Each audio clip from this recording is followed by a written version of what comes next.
Bonjour. Alors, c'est vous notre auteur du guide Petit Futé Kansai. Vous avez plein de conseils à donner à nos lecteurs, à Tout commencer à par fait. les visites et les balades. Mais est-ce qu'on peut déjà, peut-être, dans ce cas précis, définir ce que c'est le Kansai, même si les lecteurs, ils ont le guide? Bien sûr. Alors, le Kansai, en fait, c'est une région du Japon qui se situe au milieu de l'île principale et qui, d'après le bureau du Kansai, comporte 10 préfectures, dont la préfecture de Kyoto, qui est évidemment très connue, mais aussi la préfecture d'Osaka et de Hyogo avec Kobe. Donc, quand même des grosses préfectures. Ah oui. Et alors, vous leur Très important. proposez quoi? Au niveau balade, visite, il y a tellement de choses. Qu'est-ce que vous Ah recommandez? bah, le problème, c'est que ça, en fait, il y a 10 préfectures, donc faut Mais imaginer oui, il y a vraiment énormément de choses à faire. C'est même gigantesque, en fait, le Kansai. Et surtout, il y a vraiment tout à faire. Il y a de la culture, il y a de l'histoire, il y a de la nature, il y a des randonnées, il y a le littoral, il y a de la gastronomie. Enfin, il y a vraiment énormément de choses. Énormément de oui. choses.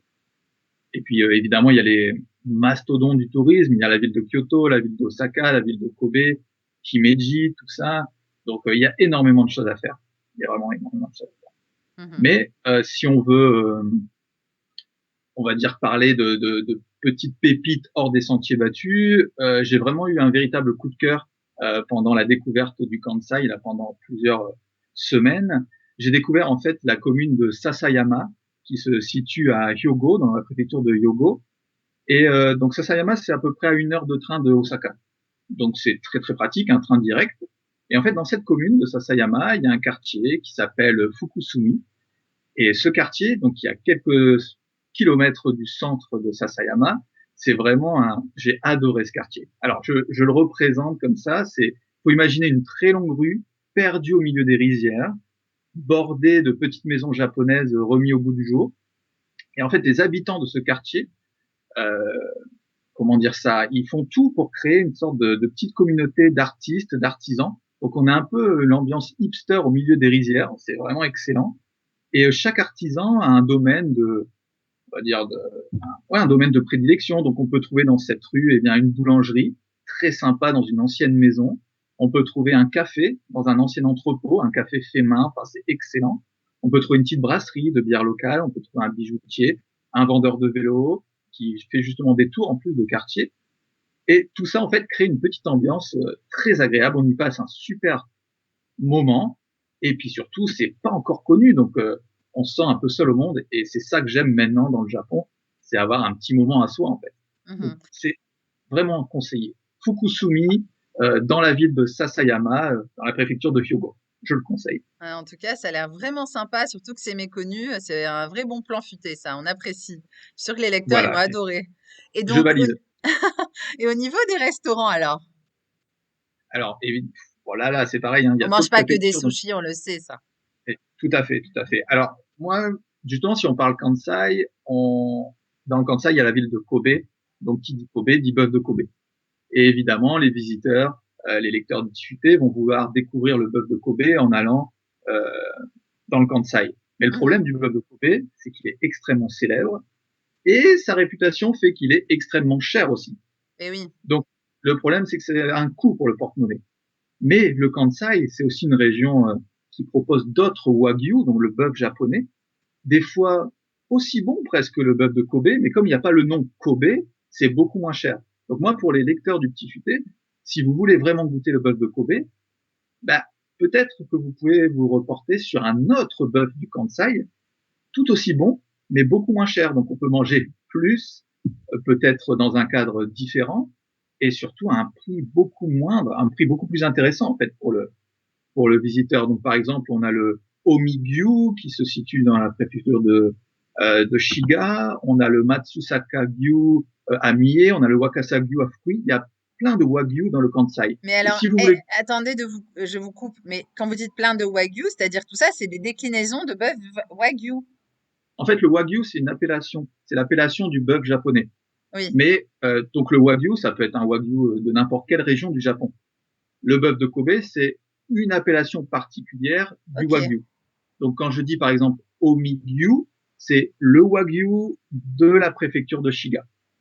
Donc, c'est un bœuf japonais, c'est l'appellation globale Wagyu, mais c'est unique à la Mhm. préfecture de Shiga. Et celui-ci en particulier, je le conseille parce qu'il est excellent. Et en bon plan, je propose le restaurant Morishima, qui se situe donc dans la préfecture de Shiga. En fait, ce qu'il y a de bien avec ce restaurant, c'est que la famille qui s'occupe de ce restaurant gère aussi toute la chaîne. En fait, ils disent que c'est de la ferme à l'assiette. Ah, c'est Donc, on est super. vraiment sûr de la qualité. Et par exemple, les bœufs de Kobe qui peuvent aller dans des 10 000, 20 000, 30 000 yens, voire beaucoup plus, là, on peut vraiment profiter d'un repas, par exemple, le midi, très complet, avec plusieurs bœufs différents, enfin, les textures, les types de cuisson, pour à peu près 6, 7, 8 000 yens. Donc, on est vraiment plus du tout sur la même fourchette, et la qualité, elle est au rendez-vous. Donc, pour les Ah, lecteurs, oubliez peut-être le bœuf de Kobe, parce qu'il est extrêmement cher, et goûter d'autres wagyu du Kansai, c'est tout aussi bon. Tout aussi bon. d'accord. Et pour tout ce qui est sorti, vous les envoyez où les lecteurs? Parce que là aussi, il doit y avoir de quoi faire, hein. Bah, là, c'est pareil avec Osaka, avec Kyoto, avec Kobe, Himeji, tout ça, c'est des villes qui bougent bien, surtout le soir, surtout Osaka. Mais j'ai envie de surprendre un peu les lecteurs en disant pourquoi pas faire une sortie dans un cimetière. Alors c'est pas une sortie Moi, dans j'ai un peur bar, là, vous voyez? Je sais pas c'est pas si un j'y bar, vais. c'est pas un Avec restaurant, les c'est pas une fantômes boîte de japonais nuit. et tout, j'ai vu quelques films. Oui, ah, ils sont très forts pour ça. Non, Ouais, bah oui, on les connaît. j'ai vu aucun fantôme. Je te promets, j'ai vu aucun fantôme. En fait, à Koyasan, donc qui est le mont Koya dans la préfecture de Wakayama, qui est donc un site sacré, il y a Mhm. un cimetière donc millénaire qui s'appelle Okunoin, et ce cimetière se situe en fait dans une forêt de cèdres. Donc, faut s'imaginer le paysage, c'est Mais magnifique, la sublime. mousse grimpe sur les tombes, c'est magnifique. Et en fait, il y a un temple de la ville qui s'appelle Ekoin qui propose en fait des sorties nocturnes dans ce cimetière. Donc bien sûr c'est guidé, hein, parce que c'est ça qui est intéressant, et c'est un moine du temple qui guide la balade. Ah Et oui. comme bien sûr ils sont quand même assez modernes, il y a un guide japonais et un guide anglophone. Donc il y a un moine qui parle très bien anglais, qui s'occupe des touristes qui profitent de cette sortie. Et donc en fait on balade comme ça au milieu de la nuit, au milieu des cèdres, au milieu des tombes dans ce cimetière. Le moine nous raconte des anecdotes, nous raconte des petites histoires avec beaucoup d'humour. C'était vraiment génial. Et pour moi, c'est une sortie bon plan parce que c'est pas une sortie dans un bar, c'est pas une sortie dans une boîte de nuit, c'est une sortie dans un cimetière. Et ça vaut vraiment le coup. Je le conseille vraiment. Mhm. Ouais, moi, je me voyais plus avec les Japonais en train de faire la fête dans un nightclub, mais Ah, pourquoi pas? il y a des très très bons items, mais Non, mais justement, pourquoi pas c'est un vrai petit que c'est cimetière? original. J'aurais pas C'est pensé, vous original, voyez. c'est Bon, original. on va garder quand même si j'ai peur. Et, et alors, après ça, il y a tellement de bons plans au Japon. C'est quoi le meilleur bon plan de tous les bons plans pour vous dans au Kansai? Alors, pour vraiment vivre une expérience unique dans le Kansai, une expérience pas forcément très connue justement en plus, c'est ça qui est intéressant. Et ben, si je peux revenir à Koyasan encore, c'est de faire une expérience du Shukubo. En fait, c'est une nuit au temple. Mais c'est pas une nuit au temple, on dort dans le temple seulement. C'est-à-dire qu'il y a un à côté, il y a plein de choses en fait. C'est-à-dire que quand on dort dans un temple, on a bien sûr le cadre des paysans, on ressent donc l'histoire du Japon, on ressent la religion, etc. Mais on peut aussi faire plein de choses. Par exemple, le soir, on goûte à la shojin ryori, qui est la cuisine végétarienne des moines. Est-ce que Donc c'est on goûte bon ça? quelque Moi, ça me fait un peu peur. et non, c'est très bon. Alors moi, justement, je parlais de wagyu, donc j'aime la viande. Oui. Mais je valide, c'est vraiment excellent parce qu'en fait, c'est très copieux et c'est très original. Justement, les moines mangent ça tous les jours et c'est très raffiné, c'est très beau. Franchement, je valide. Pourtant, j'adore la viande, hein, donc je valide. Mhm. Et ensuite, donc, dans cette nuit au temple qui se passe sur tatami, futon, etc., on a aussi un matin un peu particulier puisqu'on a les cérémonies bouddhistes du matin avec, par exemple, celle de la cérémonie du feu qui s'appelle Gomataki, qui est complètement dingue. En fait, on est là, faut imaginer, en fait, à 4h30, 5h du matin, se lever, il fait noir, et en fait, on va dans le petit temple qui sert pour la cérémonie du feu, et là, on a un moine qui chante des sutras, il y en a un qui s'occupe du feu, euh, c'est exceptionnel. L'ambiance est magique, l'ambiance est féerique, et en fait, cette expérience, pour moi, englobe tout ce qu'il faut, en fait. Il y a la culture, il y a l'histoire, il y a la religion, il y a la gastronomie, il y a le patrimoine immatériel. Donc c'est vraiment un peu une compilation du Japon dans cette expérience. Et on peut la faire en particulier à Koyasan, et je le conseille en fait. C'est vraiment un mix du Japon. Pour moi, c'est un D'accord. mix du Japon.